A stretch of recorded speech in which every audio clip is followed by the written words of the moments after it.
Good evening and welcome to the November 12th regular school board meeting. I guess we don't have a pledger, so we're on our own. All right, then everyone please rise for the pledge. We can always have Peyton. Peyton? Oh, that's what she agreed to. There, see? That wasn't on the agenda. I pledge allegiance to the flag of the United States of America and to the republic for which it stands, one nation, under God, indivisible, with liberty and justice for all. Did you see where Michael Strahan got in trouble last night? For Monday Night Football? He didn't put his hand on his chest. Is there anything we need to during change the national agenda? anthem. I just And it got a wasn't question, because signed, at he the end of the just didn't agenda, do it it. has all the information about non-public, but we are not requesting a non-public tonight. Correct. Okay. It has all the It had to be backwards, but you know, that's easy today. I make a motion to approve the agenda. Oh, I'll second that. Okay, all those in favor? Aye. Aye. Look how quickly you go after you, Peyton. It's like that. Welcome. Thanks.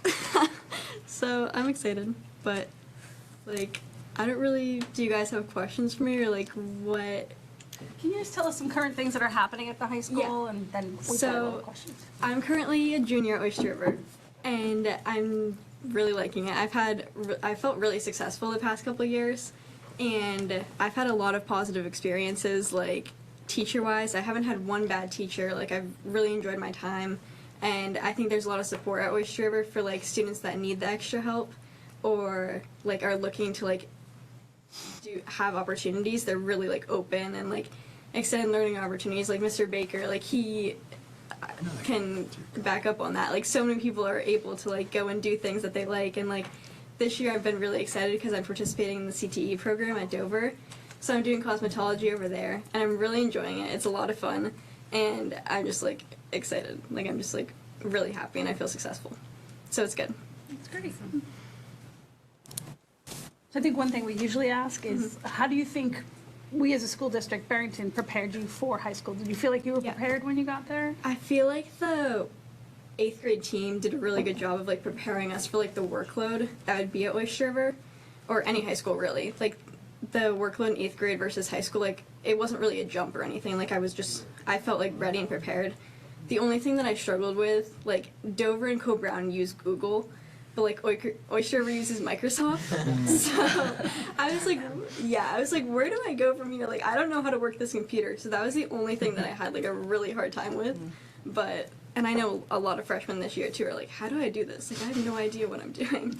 But over time you get used to it, so it's okay. But What advice would you pass on to kids looking at Oyster River? Why would you advise them to come to Oyster River? And what things, when you got there, were you surprised about that you're like, that wasn't quite what I expected, if anything? I guess like advice. I mean like a lot of like I look back at myself in 8th grade and like all my friends kind of we went to different high schools. Like some went to Co-Brown, some went to Dover, some went to Oyster River. But I think you kind of have to go with your gut and like what you think is going to be best for you. Because you will, like, it's just such an opportunity to meet new people and, like, be able to do new things with yourself. So, like, just, like, follow, like, yourself. Don't be, like, just leaning towards a school because of, like, your friend, like, going to a different school. But, yeah. Have you cut hair on the dummies yet? Yeah, I did short? that today for the first time. How short is it now? It's not that short. We just Because you got to cut it right through the whole year, right? Yeah. Yeah. So we just Down did to a buzz cut. a little trip. Pace yourself. Any other questions for Pete? Anything coming up at the high school? Anything? Any events?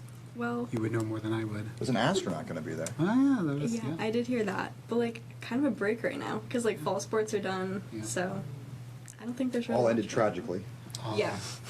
Yeah, not Not a great. good year. Not a good year. Not Not a good year. Not a good year. Not a good year. It was a building year. It was a building year. Yes. Not a good year Winter for Co-Brown season either. starts soon. Yeah. Yeah. But I don't think really anything specific is going on right now. Just kind of transition time, I think. But You should go see the astronaut on Friday. maybe I will see the astronaut. Ralph Poteet, who just went up to the space station with SpaceX. Oh, that's cool. And he got back? He's back. He's an Oyster River grad, and then he's going to Newmarket. Yeah, doing the tour. Because he lives in Exeter, right? Lives in Exeter Stratum now. Yeah.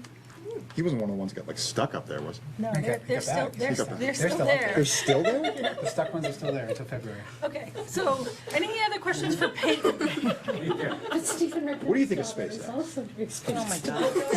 So Peyton, thank you for coming. You're welcome to stay. You're also welcome to flee. I highly recommend that. Thank you for coming. Keep up the great work.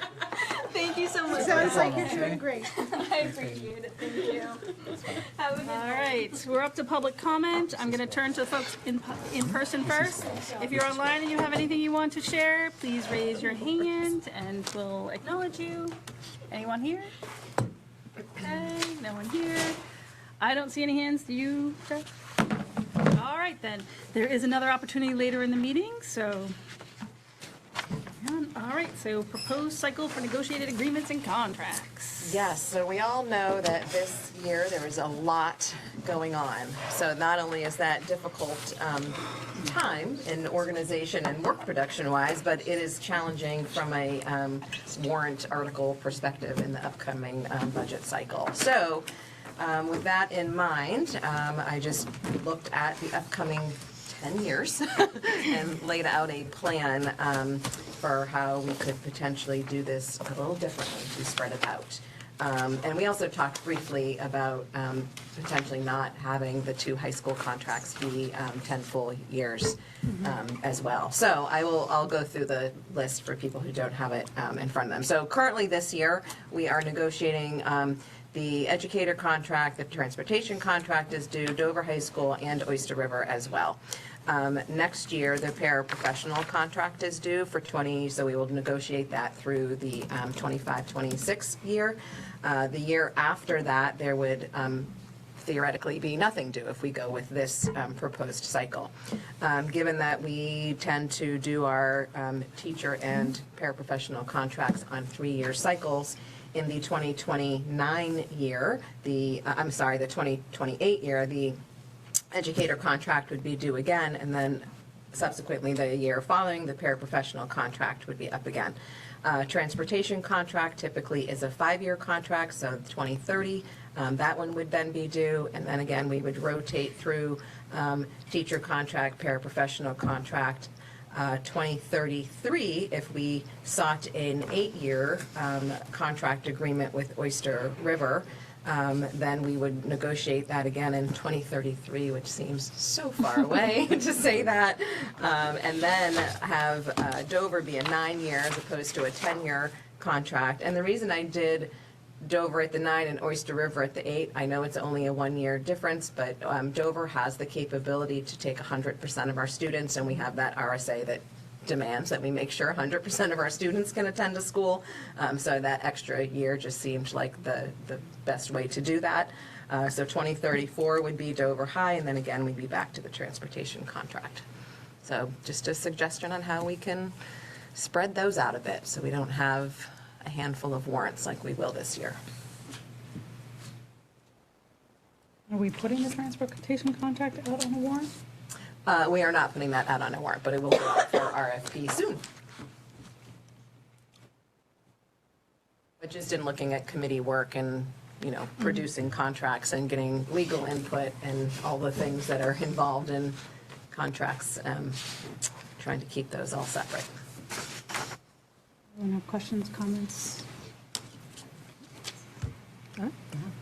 Or think it's great. feel good with that, then I will, I met with Oyster River today to just review some Katie and I did to review some last minute tweaks to that agreement. And I've had conversation with both Dr. Harbaron and Dr. Shaps about potentially not going the full 10 years, so that won't be a shock or a surprise. And both of those agreements have a 4-year kind of bow out in them anyway if the district were to make a different decision, so that our current students would obviously graduate from the schools that they're currently attending. So I will go forward with those in an 8-year and a 9-year if we are all comfortable with that. All right. Okay, financial statements. I just have to say, you guys can review that. Thank you very much. Thank you.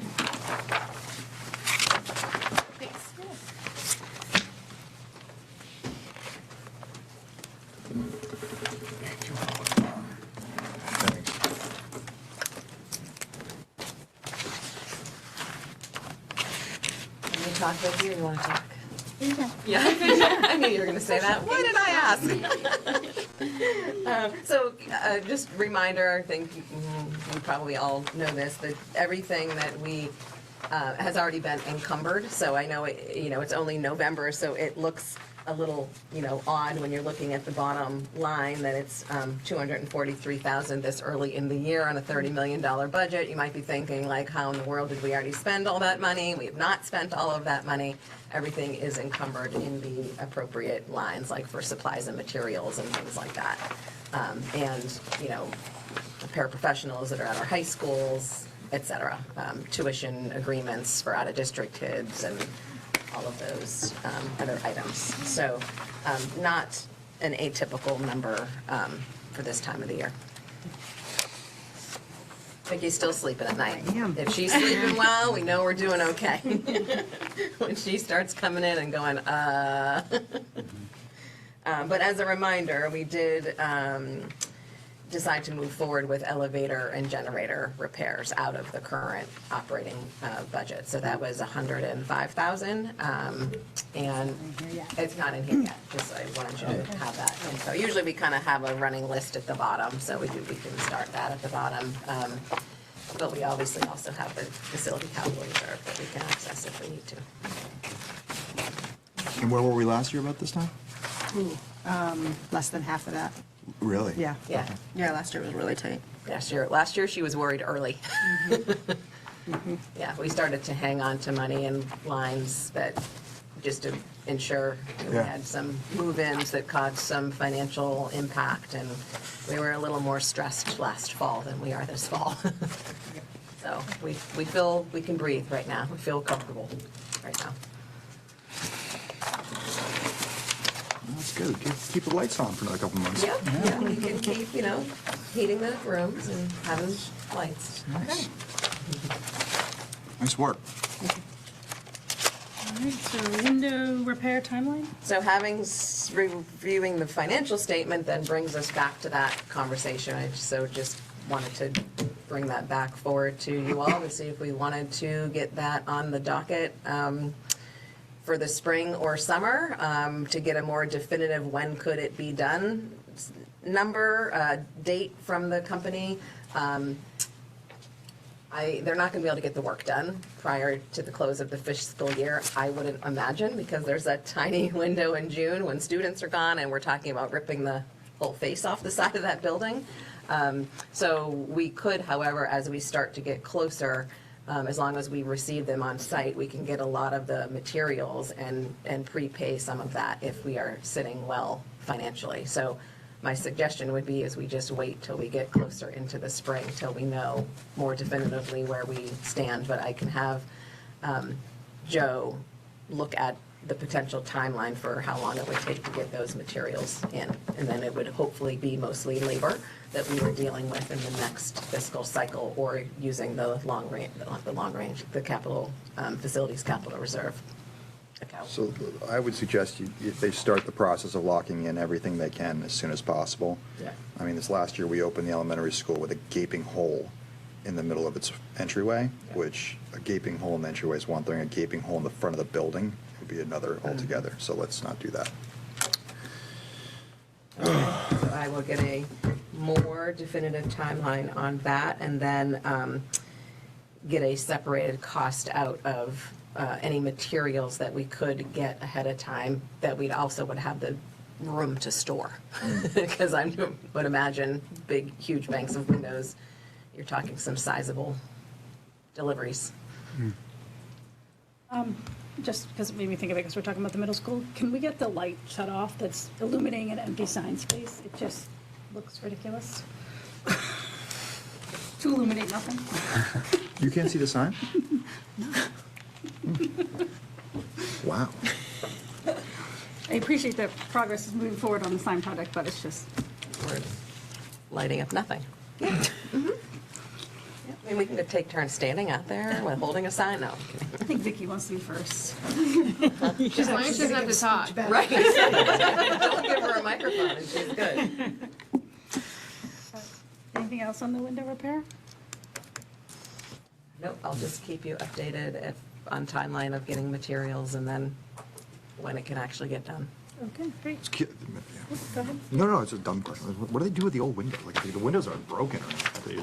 They reuse those and reattach them, or do they? Well, I would suspect they're replacing because Joe had shared with us that what was put there was the lowest grade window possible, so. Okay. Yeah. And now they're 22 years old, Glass so. down, right? What? Reuse the glass, right? Reuse the glass. Melt it down.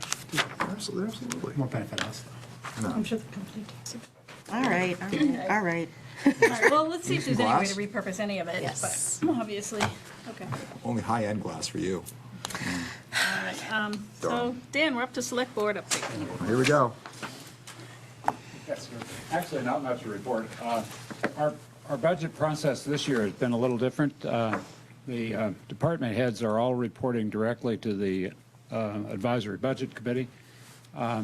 And then there will be an input from the ABC to the Select Board in the first part of December.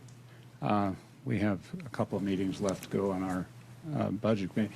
Not much is changing. We're trying to cut $600,000 out of our budget to bring it magically down to less than 9%, but we're working it. It's coming down.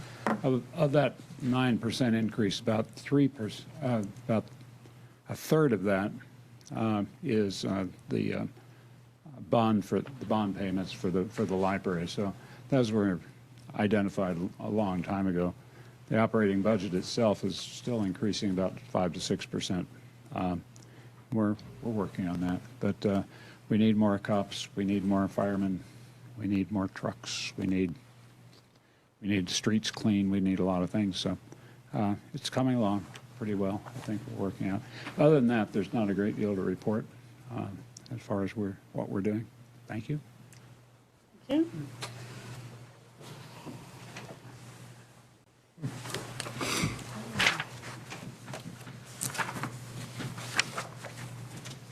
So feedback back in. regarding order of curriculum cycles and ELA adoption? So at the conclusion of the last meeting, we had talked about what would that look like if, and we had had some discussion around ELA and math being back-to-back, arguably the most important and time-intensive and expensive decisions to make. So met with the principals to get their feedback on what they would suggest we do as far as cycle review, and then any, potential impact or benefits of that shift. I think like Dan just said, we too are looking at a tough budgetary year, and not that I would feel great about sitting here recommending we pause on the decision. It is a $600,000 decision.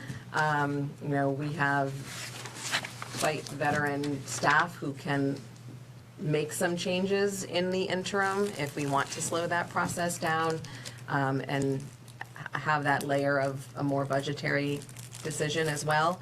But let me look at the cycles first. So to reorganize them, I hesitate to say English language arts because people just view that as reading, and I want to make sure, excuse me, that we don't lose sight of the writing component. Because it's something that we sort of talk about afterward, and writing is one of the more challenging organizational tasks for a student to do, and we need to really focus on that. So I've started talking about it, reading, writing, just because some people don't think of language arts in that way. So reading and writing, the 25-26 year. We talked in the past about looking at social emotional learning as part of a curriculum cycle. I think we can put it with unified arts, because unified arts, yes, they meet as a team, but they all have their own concentrations, and it's not a huge financial impact to do either one of those, so we could do those together. We've made a lot of growth and gains in the areas of social emotional learning. We have benefited from Promising Futures grants over the past couple of years, and we know those are going away. So I just want to make sure that we don't lose the momentum that we have made with that, and we make some really good informed decisions with the committees that we already have established around SEL. 27 and 28 would be science, then math, and then social studies. We are doing social studies this year, starting in January, in tandem with ELA, because we had done math over 2 years, so things kind of got paused over the last 2 years. So social studies is, I didn't want you to think we weren't looking at social studies again until 29-30. We are looking at it this year. So that is a suggestion on how to reorganize. I think I have actually spoken to most of the below information around math and reading and writing being your two biggest decisions and most time intensive for educators and students and families, as well as financial impact. If we do choose to take a little more time with that decision, we will still be in compliance with the new mandate through the Department of Ed for that implementation of a systematic research-based reading and writing curriculum, kindergarten through 5th grade, starting in 2027. And then again, this just provides us space in between those two intensive cycles. So that is what the leadership team and I discussed last week. Thank you for putting this together. I think this is great. And I also think that even though I know we're not calling it out, that math lift that we did was a big one. And I know that I had heard things from staff just about how different they were, even building to building, and the transitioning to that, especially because it's very reading heavy, that new system. So I think it's great to even, I think that staff are still even focusing on really firming up that math program so that we can see results for that investment. It's two different programs. Yeah. It's two different, yeah. Reveal and Ready Math. So I like this. Thank you for putting that together. So some folks are piloting an ELA one program, some are another. What are other teachers? Is everyone piloting one or the other, or what are those teachers who want piloting? So if we are going to pause it, I would want to have a meeting with the people who are piloting and bring that to a close so that we aren't piloting that throughout the entire year necessarily, because right now, understandably so, teams are feeling a little bit of angst because on a team you have 3 different things going on. And that I know we have to jump in and dig a little bit when we make a new decision, but people are feeling a little uncomfortable about that. So the team would need to get together, look at our essential standards in reading and writing, and then have a very specific plan on what are we going to then do in the ELA block of time between now and June, so that we ensure that we're meeting, that still staying on target with our 5-year goals and not just doing nothing in the interim. So if this is what we're going to do, then I need to pull some groups together to look at, what's working, what isn't, and what are we going to shift in the interim. But if we're putting a pause, it's not just now till June, it's now till June of 26. Exactly. Yep. And then what are the budget ramifications? Because my recollection from when the principals went through it and their ELA sections, they're like, yeah, they pretty much zeroed them out because we were buying a new curriculum. Yeah, so we would have to go back and make sure, so the Hegarty we were keeping, so those licenses are in there. We would want to double back and make sure we have the materials for foundations that we need. And then we, of course, would be able to separate out the near $600,000 that the new curriculum would cost. So there would be some money still in there for foundations materials. I think some of you will recall the last ELA cycle, we funneled a lot of money into texts for classrooms, so I don't feel like we're lacking with rich research-based materials in classrooms, but there would be some financial impact to make sure we have the materials we need for foundations, because I wouldn't want to shift off of an already proven research-based program since we've been doing it for so long in the interim. But it would be substantially less than obviously buying a whole new curriculum. So I can pull those numbers together for next time. Thank you. if, in a perfect world, if this wasn't a challenging budgetary year, would you say that you'd be coming forward saying we should be moving forward with a curriculum refresh? Okay. Yes. So the administration's recommendation is that we're going to cut the curriculum for this year and implement a year from now, but you're also going to come forward and recommend adding a bunch of positions this year? We did not put any new positions in the budget, no. Oh, okay, I'm sorry. What was I thought we were having a presentation on, I was asked to prioritize the ones that the principals had discussed last year as part of our 5-year plan. so you're not recommending those to go forward this year then, you're saying? I personally am not. Okay, Being physically responsible, I just don't think it's the budgetary year to do that. gotcha. Okay, thank you.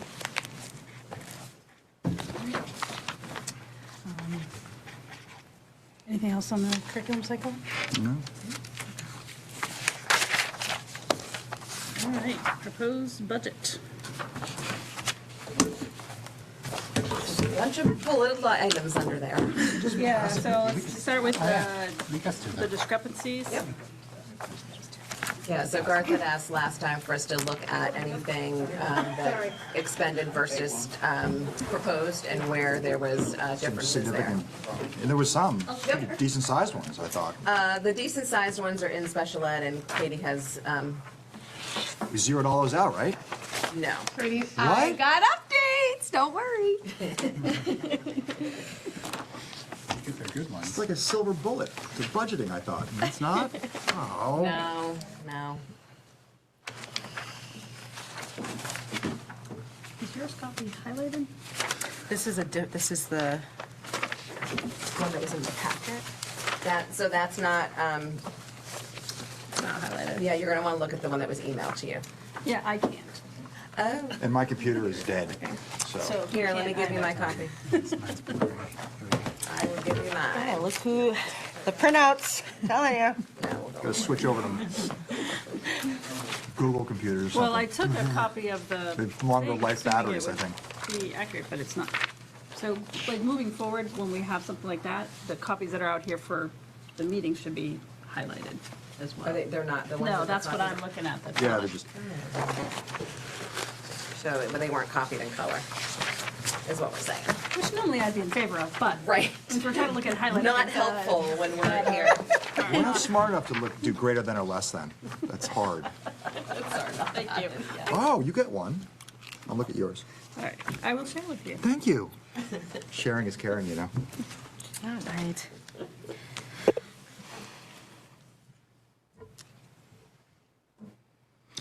So, do you guys, I mean, do you do this anyway? Like, did I ask you to do an exercise that it's like just stupid? Like, Garth, we did that 6 months ago. No, We this is look at it all the time.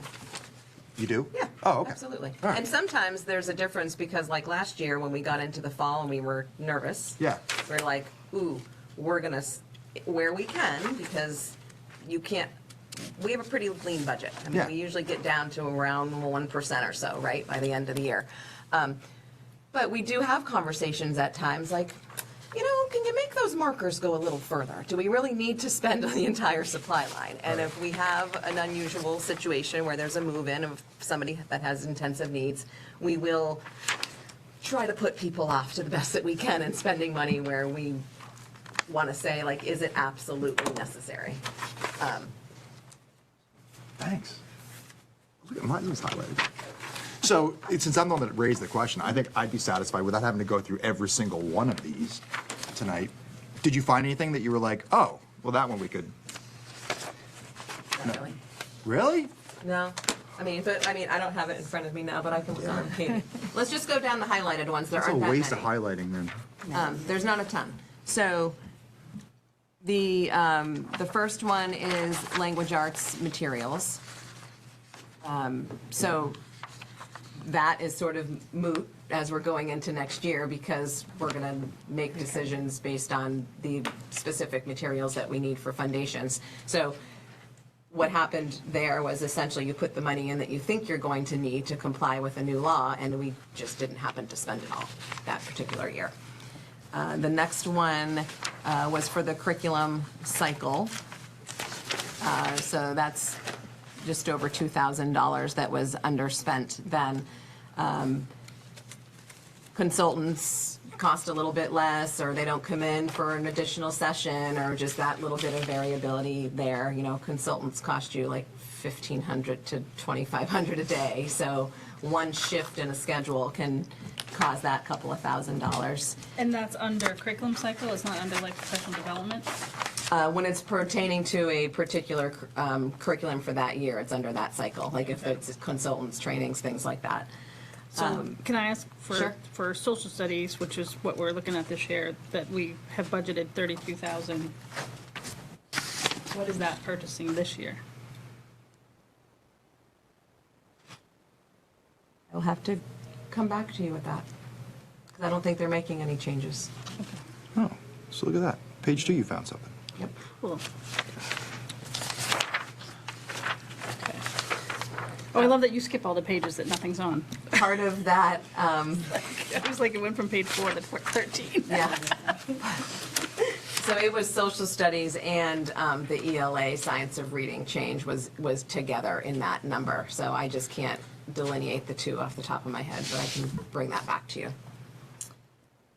Dues and fees, we talked about the change with NEASC, and also just being more, making sure that, like Laura had talked about, like, oh yes, I did go to a conference and we charged it to a different line. So we just have to be more clear, particular about where we're charging things that are written up.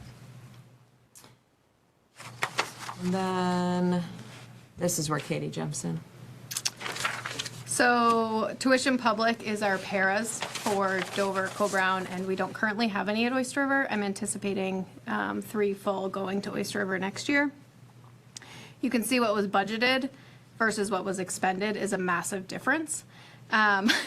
There's a few reasons for that. One, we had a student that we had budgeted for a full one-on-one that moved out after proposal and acceptance of the budget and all of that. They ended up not going to one of our high schools. They moved out of town. And then also, IEP teams work really hard to propose in IEPs what we believe children, students need, and then we bank on the districts to provide that. So some of that funds, that is a really low number because we didn't get charged fully for some of our IEP services that were recommended.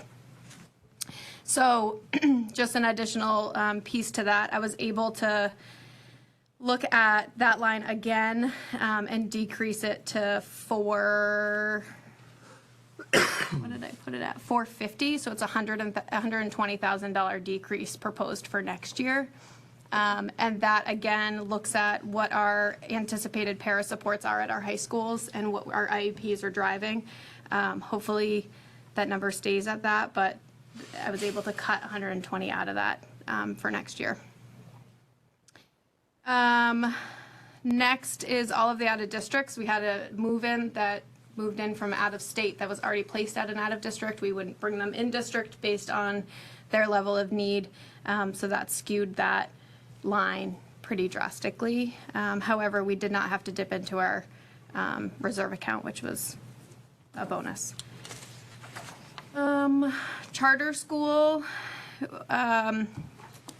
couple things. One, I moved money. It was all in one account when we have elementary and middle school students in charter. So I moved that money around so that it was more accurate.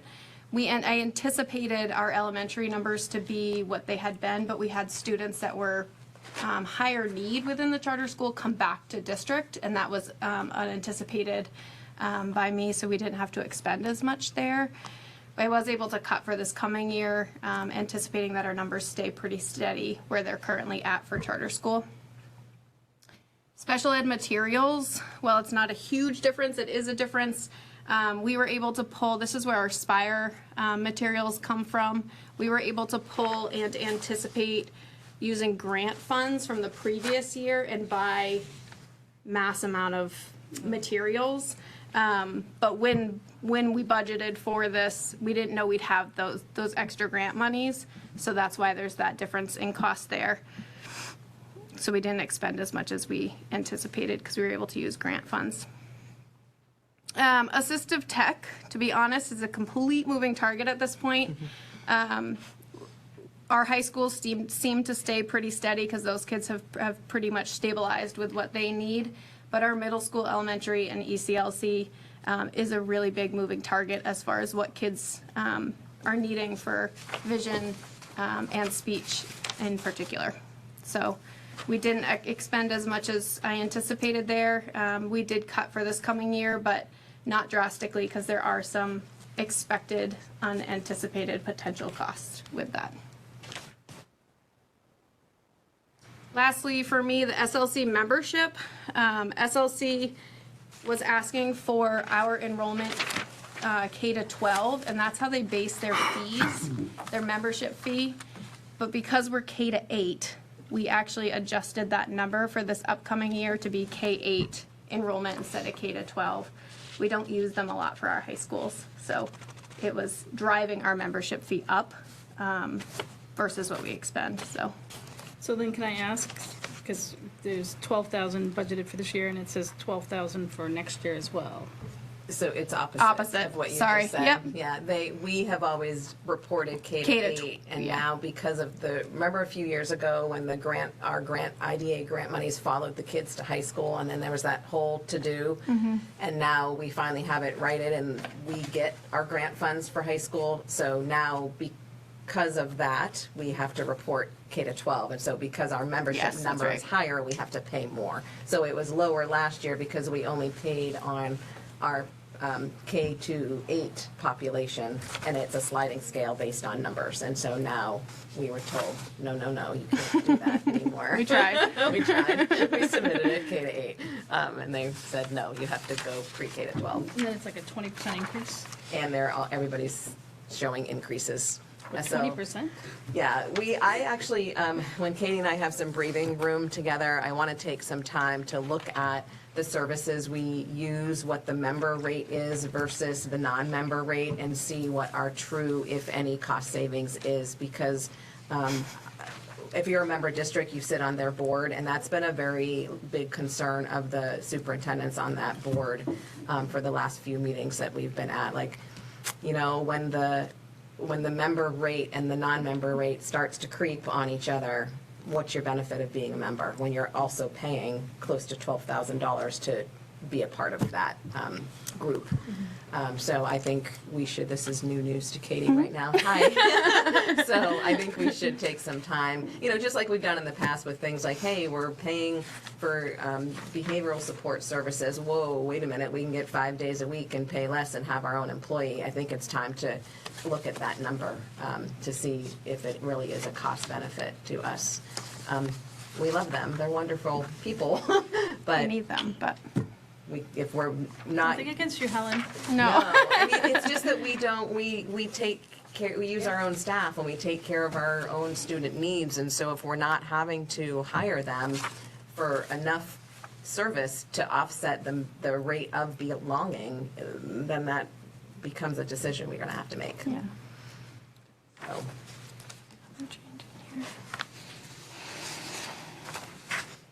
are there others highlighted after your section that we need to Yeah, address? sorry, I was looking at something else to see if it was in there. More.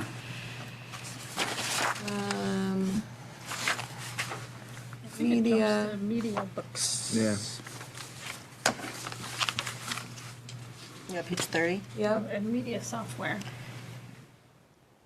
I'm gonna call on Jeff from the table off to the side. Jeff, do you know what why the media books line was under expended by almost $4,000, or just over $4,000 last year for elementary?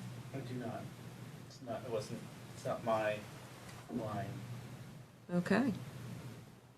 I'll go dig at that one and find out for you to see if we can adjust that. Okay, thank you. And then, I mean, this is a celebration, truly, the attorney's fee difference.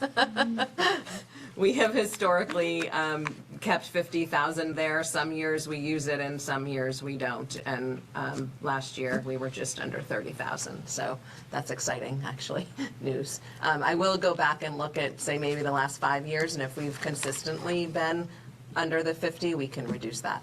Okay. Well, I think this year would, because of the contract, aren't we going to be up this year? No, we're not using one currently. You do not? But you're consulting the 2 high school contracts Most of that we did last year. Wow. and still underexpended. Okay. Yeah. Yeah, we've All done, smug. yeah. I actually saw Attorney Eckert at a training on Friday, and he said he was missing me because we haven't had to speak. So that's a good thing. I love the Peters. That's what you want to hear from your lawyer. I miss you. You, your billable hours. Yeah, somebody knock on wood, my God. Okay.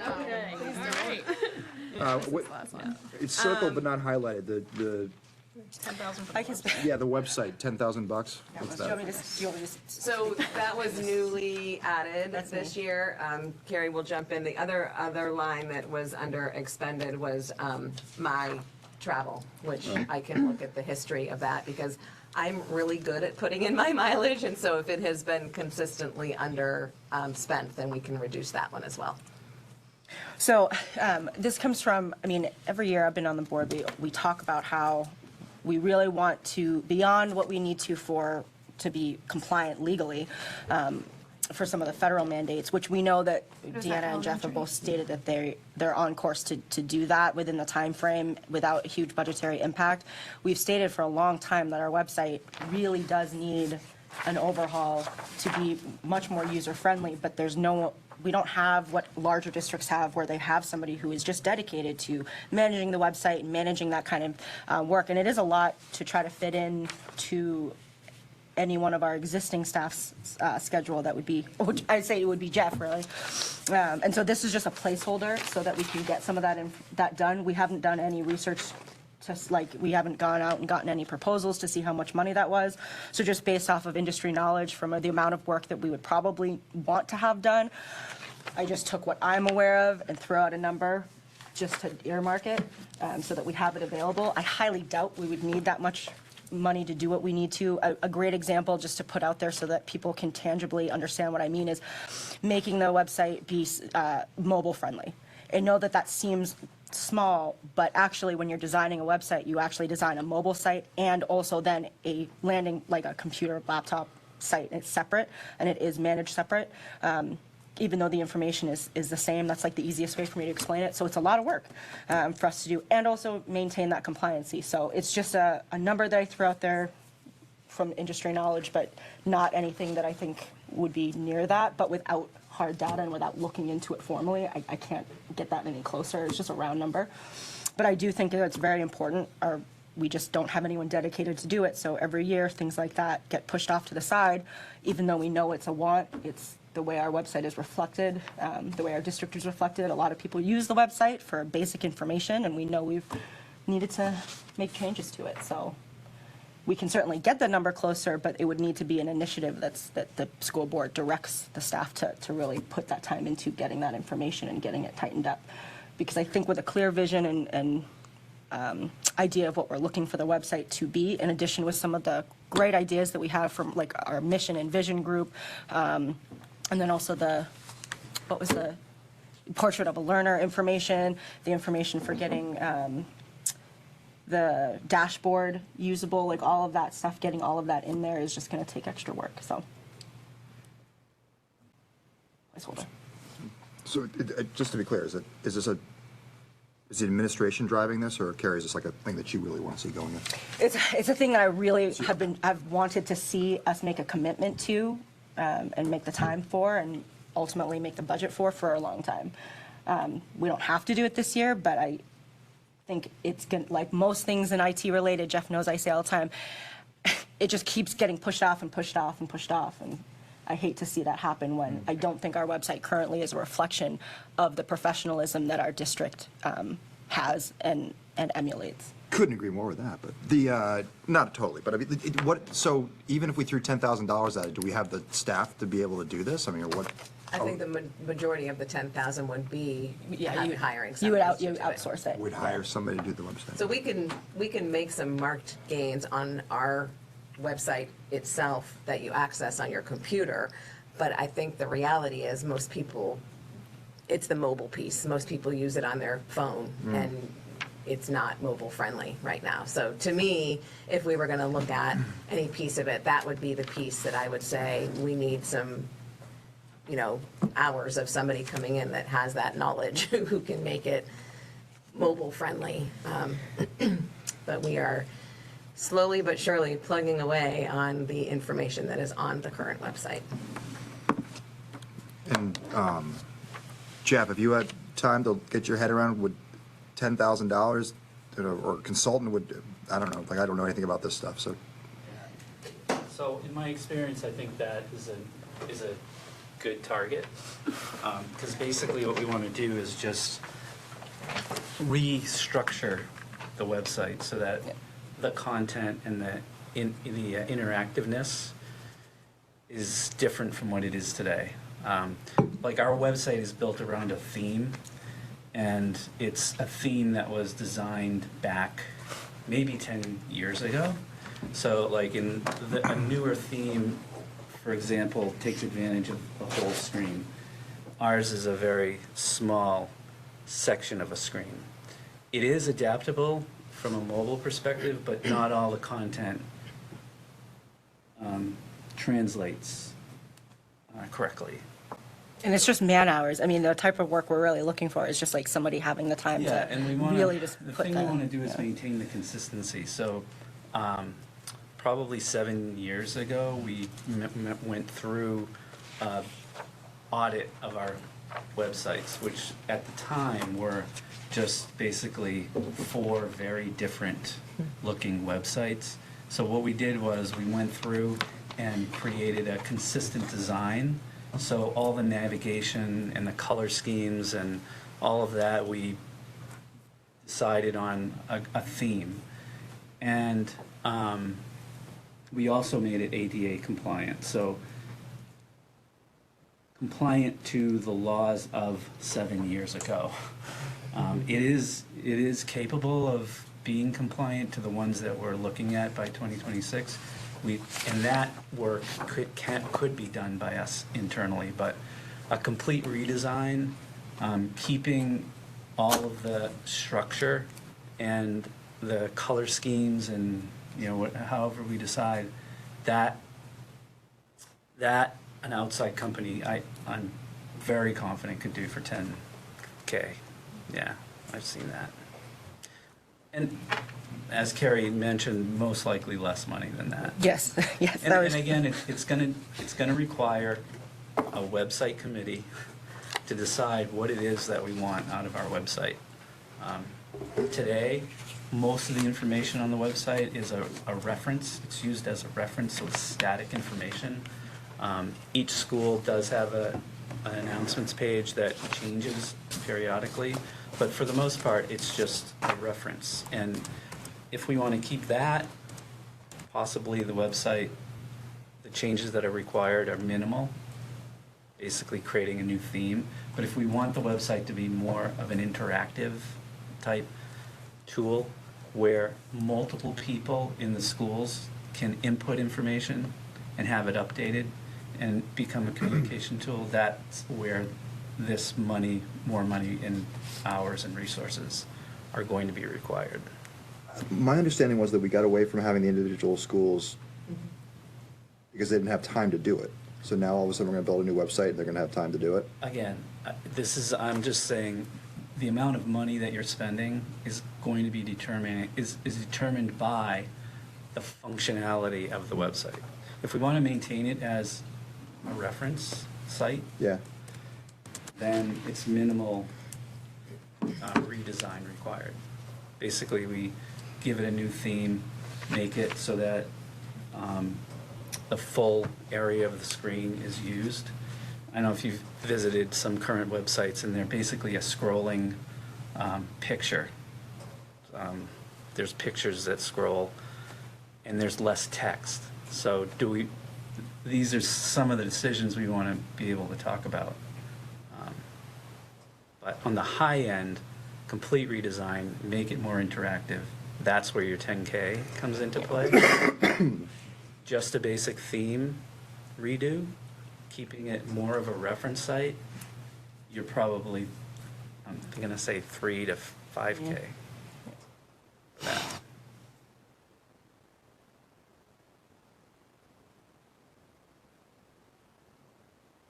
mean, we're also looking at other tools that are coming down the road. For example, Power School has a product called Power Hub that's a complete communication tool. So again, I think it requires more discussion with regards to the website, and this is just me, but my recommendation would be to kind of keep it as a reference site and use other tools to interact with families. So knock that down to 3,000 or 4,000 and then explore it further. And if we need to go 6 more some other time to make it more interactive, do that? Is that Right. Okay.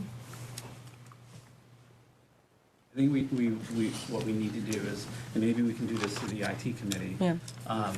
is actually is create a design spec. So what is this? What do we want our website to be? Then we can have a more accurate idea wireframe of how of- much money we want to spend. Yeah. Carrie, from your expertise, is that what you would recommend too, do you think?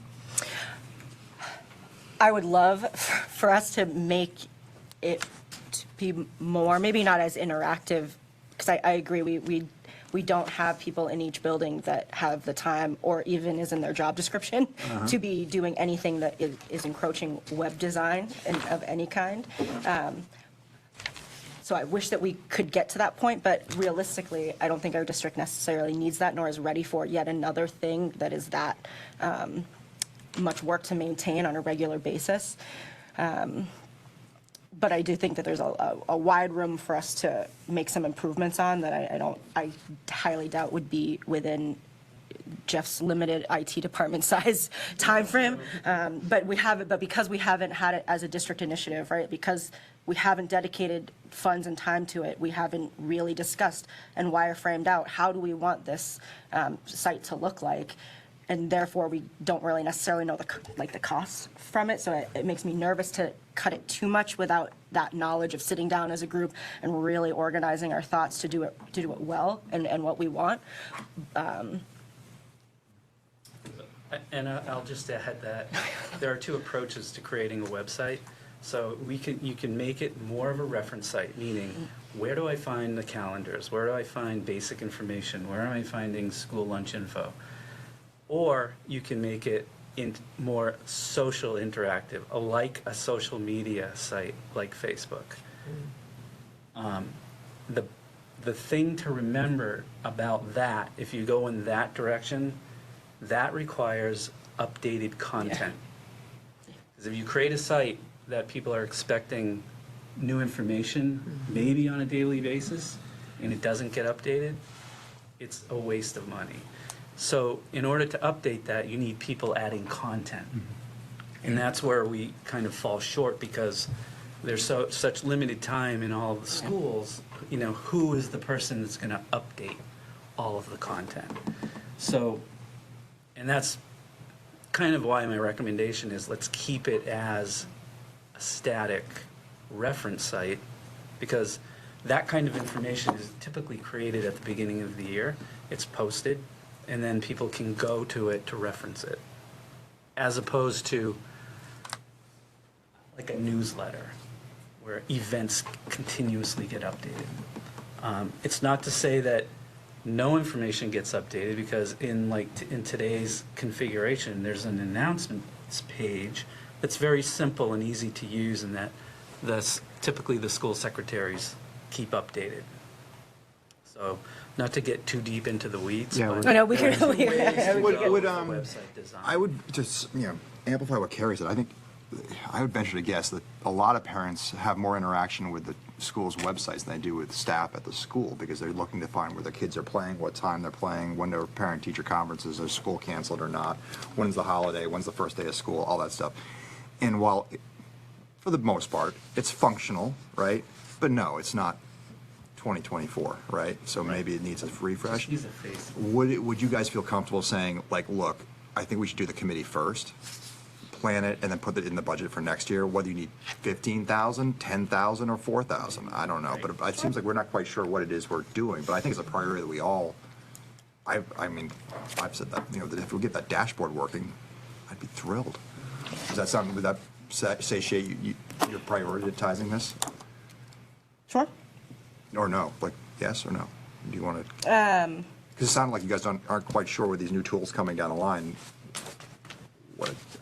Does sound like the IT committee should Yeah, we can, kind of Process formulate a. yeah. before we, I think, and I appreciate the amount and putting in the line item, but I think there's a process that needs to Yeah. happen first to design the specification first. And we'll have a better idea of how much money we need. Yeah, we can cut it and then we'll just have that be an initiative for Down the next, road, but, yeah. as long as we really see, I just don't want it to be another Let's not keep thing that punting we it down don't- the road, right? Yeah, I really want this to be something that we make as a 'Cause I priority to move completely forward. agree with Carrie, like that's an important step forward, but, you know, But I think we're talking about next year's budget. yeah. So that planning discussion could happen well This- before yeah. that. Yeah. So it might be appropriate to keep that. Yes, that's what I worry about, is we're already talking about next year's budget, so if we technically remove this from here, then we're talking about 2 years from now. Right. So Yeah. we can reduce it. I'd be comfortable with 7,000 Summer committee? to leave this in here for now, just because our committee doesn't meet, doesn't. Only 3 times. Yeah, we only meet 3 times, so even trying to schedule us to meet at a time frame that we could actually like push out some valid information of a closer number, so I think I think the 7,000. the 7,000 makes more sense to me at this moment, to reduce that, if Reduce it to 7 or by 7? reduce it to, seven. reduce it to 7, so that, because we might be able to, if we, because I totally agree with you about just keeping as a reference site, and I think that could get done relatively. And we do have, I don't know if they would be willing or available, we do have some talented people on staff who may be willing to take it on as part of summer work once the committee makes some decisions about what that needs to look like. Okay. And certainly, we can set up time, depending on people's schedules, to discuss this separately from IT committee. Yeah, I think it's going to have to. It's a lot of specific work. Cool beans. Can I ask a couple questions while we're on this page? Sorry. Is it about the website? No, it's not about the website. But where it talks about school board advertising, and it says job and notice postings. Which page are you on, Maura? I'm still on page 35. I'm like 3 up from the website. Got it. And I could be wrong, but I thought we talked about with this new power, I thought somewhere else in the budget was under Power School and stuff was how we're going to be posting for jobs because they have School Spring. So do we still need that much in that line? If we're not- I'll check what Ed Jobs is going to cost now, because they are doing an upgrade, but I will look at that. Because with the new Power School, we get School Spring, right? Yes. So. Yep. Okay. And then the other question I had, and this is just, we talked about adding money for school board members to go to workshops and stuff. Couldn't that just come out of this school board expenses line that we underspent by quite a bit? Wouldn't that be a school board expense? Sure can. So wherever we put that, can that come out? Yep. Okay. Where did we put that? Yeah, I was going to say, Dues where's and the fees, original? maybe? No? And what this, Was it with the line right above? Where did we put that, Becky? Do you remember? No, 'cause We'll that's- find it. Yeah. It was $3,000, so we'll find where that went and take that out. Yep. this is like that movie Date, when they go through the budget and they cut things. Gotta be here. Okay. And then Deanna already talked about travel on page 36. Yeah. She's going to Vegas next year. I'm not going to Vegas. Oh, God. Jobs, costs. Okay, and then did we figure out, like, this is where these were underspent? We thought maybe that these were some of the workshops that Yes. were Yeah, we have the, were credited somewhere else. Oh, so that's going to come, those will be Yeah, adjusted? when I looked at this, my big question was the water testing. Why? Me too. Why did we suddenly have a lot That less was water like testing? triple. so there was a lot of changes around the requirements, but then we ended up doing a lot of it ourselves this past year. So Yeah. I need to double check with Joe to see, like, are there additional mandates and changes in requirements, or are there not? Because they were wildly underspent. Well, I'm just, I mean, But then we almost, budgeted 4 times as much for this year and again Right. for next year. Yeah. So that just, and I would think that if it was across the board, like, why is middle school, like, the testing there is so So much cheaper than doing it at the elementary school and the Does ECLC. the building floor?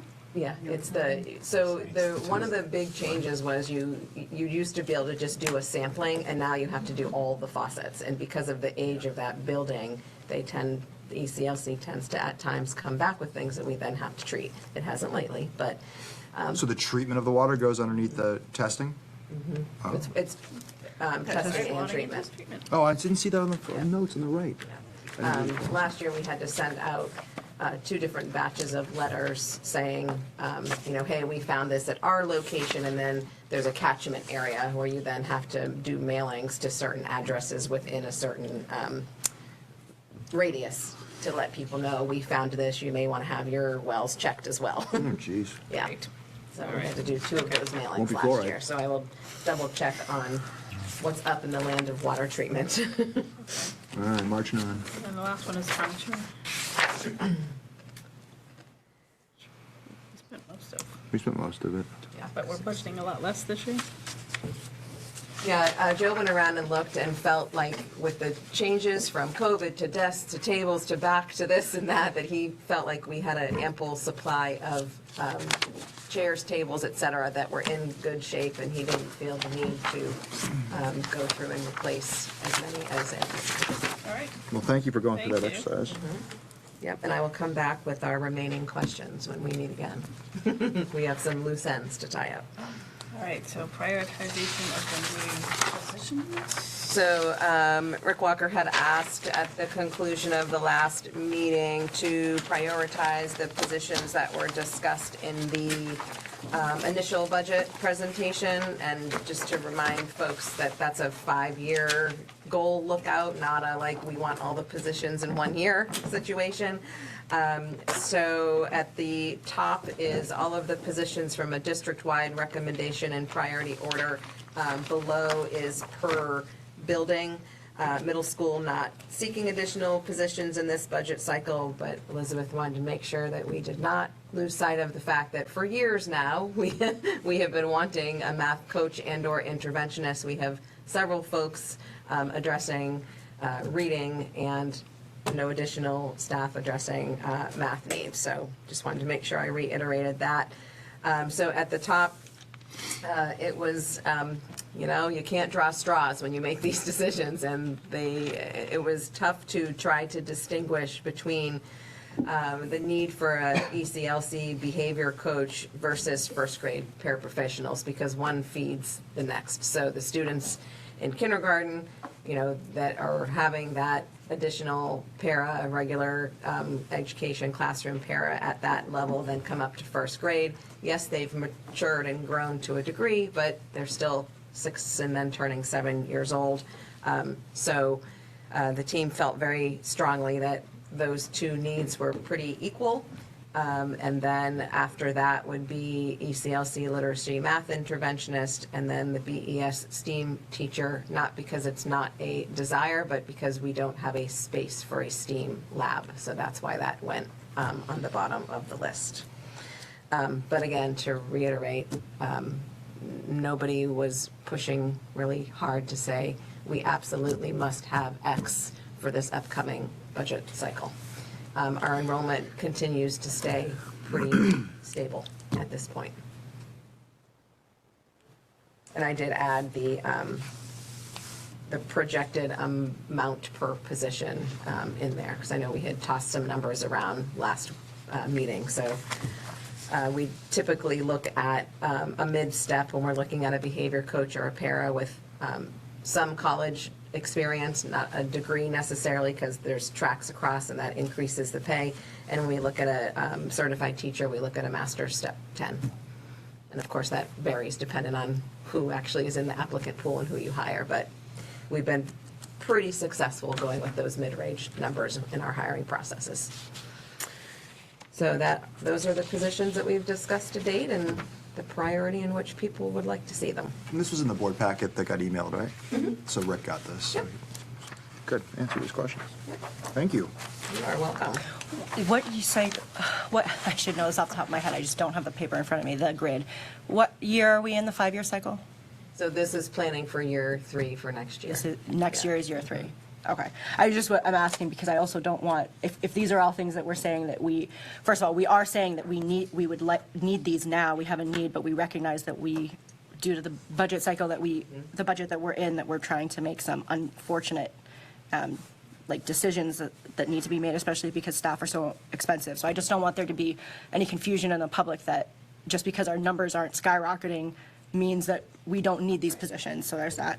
But then also, I don't want us to, in year 5, when we're planning for year 5, all of a sudden need 5, 5 positions. So just preparing public that where we're at year 3. However, we do need to space. These are a lot of people. It's a lot of staff. Yeah, and thank you for saying that, because when we talked about it initially, I had mentioned that, like, if we're going into year 5 and we're just then adding positions, yes, those are going to be wonderful and help, but they're not going to necessarily be in place in order to then help us realize, that end result. So when we get to year 5, we may want to shift, where we're at and looking at, our upcoming goal cycle and where we are staff-wise at that point. I mean, a lot of our struggles have been educator shortages, right? We had a position at the middle school hoping, waiting for, additional math people to fall from the sky, and it just hasn't happened. And also, we have to wait and see how things shake out, right? With all the Because the building class sizes in first grade this year are pretty small, right? So, Yep. And Yeah, adding- ECLC numbers this year are 89, and so then if we keep at our current 6, then they would realize the same smaller class Right. sizes that the ECLC has currently.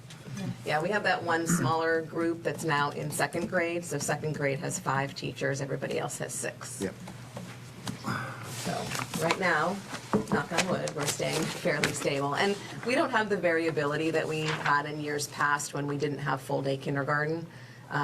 So, yes, we do get some move-ins in 1st grade, but not like we used to. And not at all like we used to. Our numbers have been pretty stable, K to 1. The capital reserve, long-range planning, because we took elevator and generator, made that decision last time to move forward with those upgrades and repairs. I took those 2 out of this long-range plan, then just adjusted the bottom line of where we would land potentially, given all things remain the same, which we know they won't because labor and materials keep going up. So recommending, and the number actually went down a little bit, so recommending that we would then add $250,000 each year to help keep that a robust, stable amount to be able to accomplish. 250 or 215, like I said? 50, so if you keep going to page 2, so if we did, we need 215, but then we would be at 0 by the end of the 9 years. So then I would recommend we do 250 so that we don't end up with nothing. Then at the end of the 9 years, like I said, if all things remain the same, we would end up with about 315,000 in there with a bunch of completed projects. And right now, we're just over $1 million. So it would be we would get a whole bunch of things accomplished, but we would not have the healthy reserve account that we have currently. But as you can see by the list, those are some major projects that would then be completed. Again, So that's just an update from the last time. I think we're very fortunate that the public supports us in most things, and also with the capital reserve stuff, they can get their head around it pretty quick, right? Like a new roof. I might not understand how you educate my kid, but I understand I don't want it leaking, so. Yeah, so I will create a slide for the Yeah. hearing that'll just talk about the warrant that as it pertains to the long-range plan for That's facility terrific. and the why, and what those projects are. And this matches the capital improvement plan that we submitted with the town as well. Are you gonna have a slide too, and just calling out how on the ball you guys are as far as tracking population growth in town? Absolutely. I think something like that, being like we are, because everyone, it's on the tip of everyone's tongues, right? And I just want them to know that you're really on it, even Yeah. to the point of like by neighborhood on it. You know, Yep, that I'll kind do of an update on, don't panic yet. Yeah. But here we are with a potential addition, and here's why. And I say potential, hopefully it's a long way out, but it is making people nervous with Absolutely. every time you turn the corner, there's a new house being built, and they're going up fast. And they're selling quickly. So Absolutely. right now, As I keep saying, we've remained pretty stable. Yeah, I think, and there's explanation for that, you know. But that's great. But then you can also, that plants the seed for, you know, we're talking about, If it we're happens. thinking about the elementary school. Yep. That, you know, that's, so it's in the And I back want of their people heads. to be aware too that we're being as proactive as we Yep. can. You know, we've already engaged with an architectural firm a few times. We're already looking at, We did a population we study. did a population study, we did a demographic study, Yep. went a little deeper, checked out the second well to make sure that was a viable water source. You know, we've done quite a few things to ensure that we don't have modulars sitting in our backyard. I mean, that's a great slide to say how Yeah, thinking ahead absolutely. you guys are. So good. All right, and having said all that, we are down to a quick update on transportation and food service. Those are the last two lines that we have not gone through from a big picture budgetary perspective. And we've talked about a lot of changes tonight, so we'll be able to come back with hopefully a different number next time.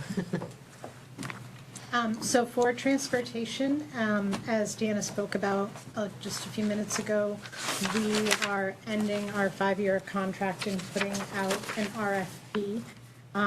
So we have a number that is essentially a placeholder until we sign a new 5-year contract. And that should be going out hopefully fairly soon. We meet tomorrow to kind of finalize the details, and so that is for both our general education transportation and our special education transportation.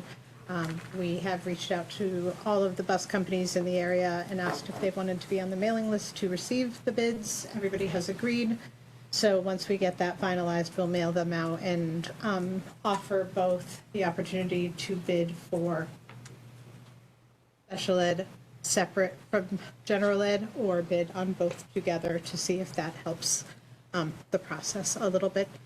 So if you look at the 2700 line, you will see that there is a 9.47 increase in anticipation of the upcoming bid. And then for food service, 25-26 is the 416,800. And that is looking at this year's budget and anticipated increases for next year. There was also a question at a recent board meeting about outstanding balances and what those have been over the last several years. And so for the 23-24 school year, it was 24,000. For 22-23, it was 20,000. For 21-22 and 20-21, those were the years that we were given free Yep. lunch, so we didn't have balances. 19-20 was COVID. And prior to that, it felt too far back to be an adequate comparison. Could you look at that? I know, to some degree, you're absolutely, that one in particular, because what I'm thinking is, 18-19. yeah, what I'm thinking is people went into COVID, lunch was provided, and now it's not again. And so the number we should be aiming for is kind of adjusted for inflation, kind of pre-COVID, because back then people paid for their lunch. And I remember there always being a deficit, like we had to cover something, and usually some generous folks, as you said, would step forward and cover it, but it never was like huge. We're also going to revisit the policy. Yep. Because there are some more, there's some firmer steps that we can take that are not in our current policy that we can put into place. As long as we're not shaming kids, that was the big No, thing. no, no. The board- gosh. No, I know, you, but I'm just. I mean, you know this about me already, but no, that is not the philosophy of the district or any adult I've encountered in the district, and that's not the philosophy of the policy. Because it was. Absolutely. Lunch of shame. Lunch of shame. Shame the 7-year-old who has no control over the bill being paid and charge them the same. Right. Questions, thoughts, concerns, No, feedback? thank you for that. Yeah. All right, so now we're up to policies. Figure out. Do you need me to So, like dig in?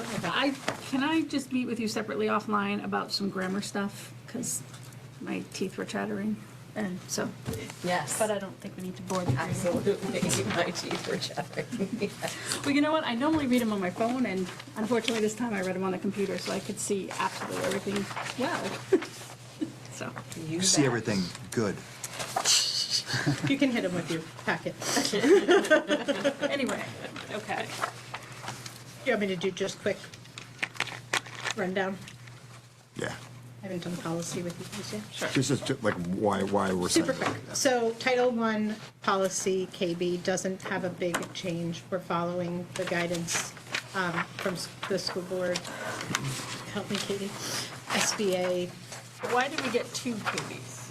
I'm not Shouldn't sure. one be a KB something else or something like that? No, I think was one of so. my questions. I think it was just a photocopy. Well, they're not the. I think it was supposed to be, the spirit of it was to show not the, I think the second KB. the red shows lines, the but not, edits. it's not in color, but to Okay. show the differences between the Okay. two. I see.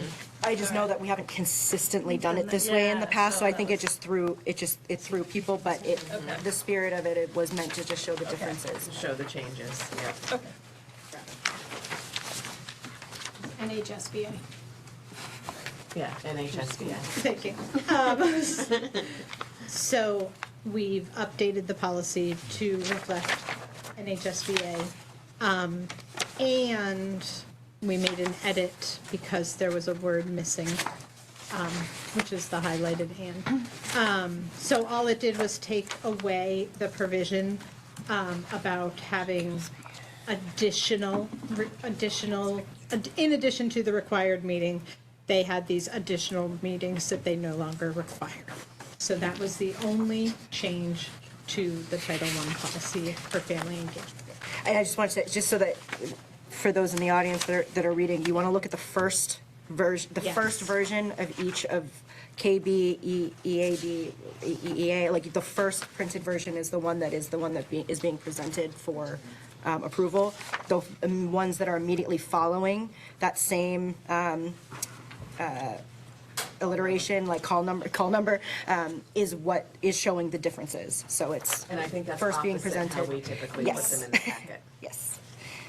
And if you're a family who has a child who is participating in Title I, the Family and Community Engagement event is this Thursday. We hope you attend. Cool. Moving on to policy EEA, which is our student transportation services. The previous policy outlined very specifically the behavioral expectations and consequences, which is stuff that should be handled at the building level, not at the policy level.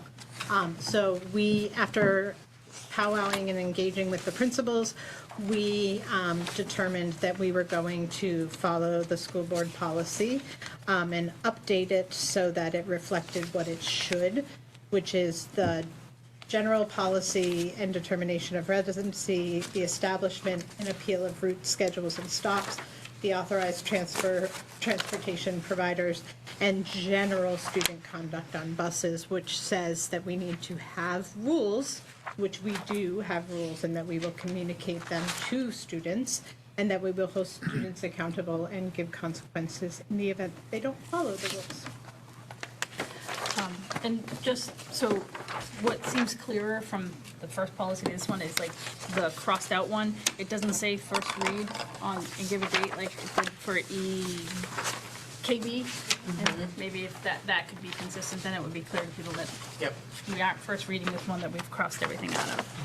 correct. That should I don't think anyone remain else is confused. the old top. Well, I'm old and easily confused, but deal with it. I have a question about, so the opening line of EEA says the district will make available transportation services to all regular education resident students. I read that as regular education versus special education, but I don't know if it's meant to read like that. Almost insinuates special education students don't get They're out of luck. transportation. Should potentially just say resident students. Is that, we can just remove regular education? Thoughts? Yes? Great. Thank you for catching that. Nice job, Jason. You got a future in policy, man. It's all you. Well, and you like, that's not Karen even do such a accurate, great because we job. transport kids that live closer than 2 miles. Because we transport everybody because we have no sidewalks. Not yet. It's a very, Right, Dana? No sidewalks yet. Not yet. All right, So, So we are going to move to EEAB. This is a new policy. It is around the process for establishing bus routes. It is also a policy that gives a procedure for requesting any changes or appeals regarding stops, so that families know what to do if there's a stop that they don't agree with, or if they would like a different stop.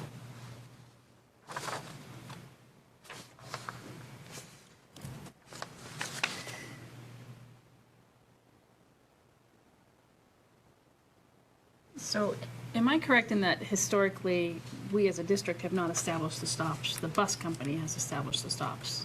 It's been a collaboration, hasn't it? I thought Terry would go out with them. I think that's when there was a question, Yeah, only if we are. like when there. someone Yeah. wanted to change. Yeah. Right. Verify, and they said, no, we can't see that, so we can't make that stop, kind of thing.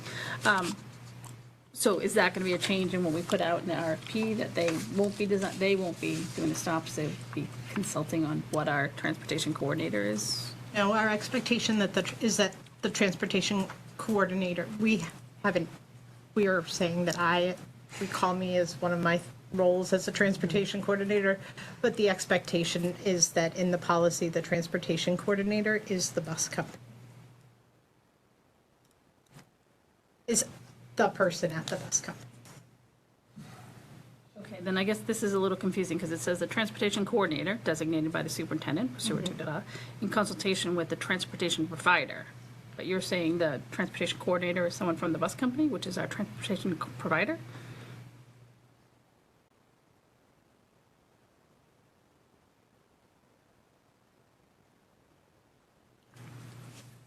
And if we back up to EEA, the superintendent or his/her designee will fulfill the duties of transportation coordinator as described. So it does almost put that on someone in the I thought the district versus spirit the of this company. was to obtain additional control, where in the past, the relationship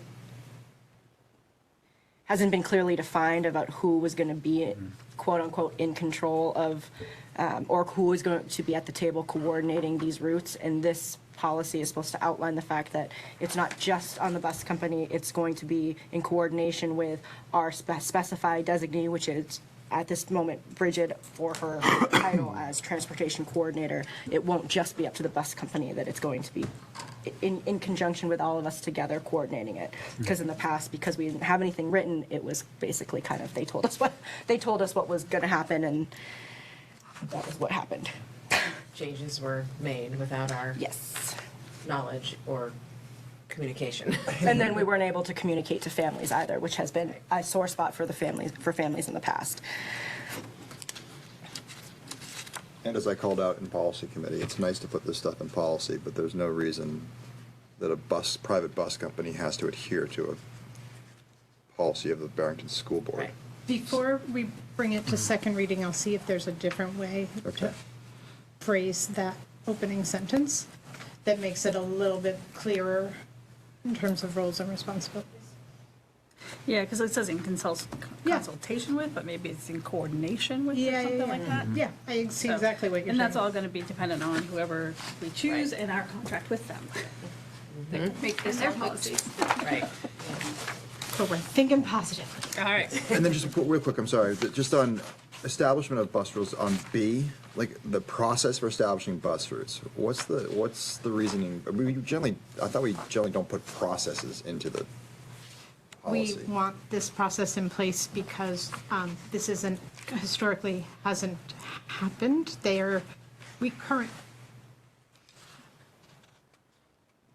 This allows us more power at the negotiating table, right? Was that? It ensures that there will be actual routes with actual stops to pick up actual children at actual times posted on the website 2 weeks prior to school starting.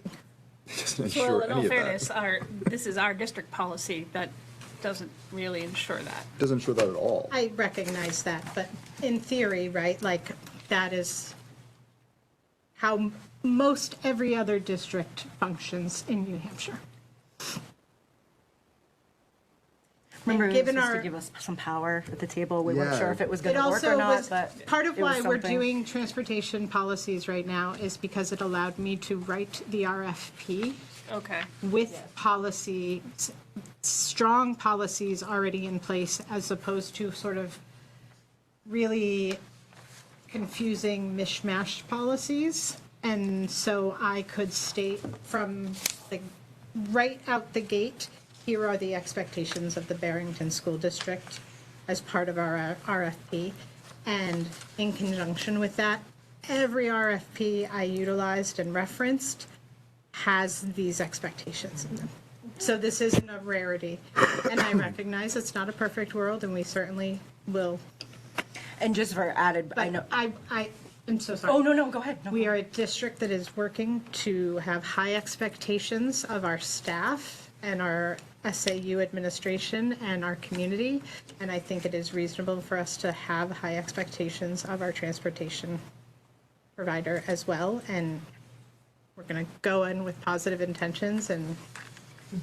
I like the attitude. And to add, didn't we put this on Been the around list the that we block, were I going to get come it, back but to? like, this is I like Our the policy transporting our committee. young children. Didn't we agree at the end of that last meeting that, correct me if I'm wrong, that this transportation policies were one we're going to come back to again to review for changes post the The RFP. RFP? Yeah.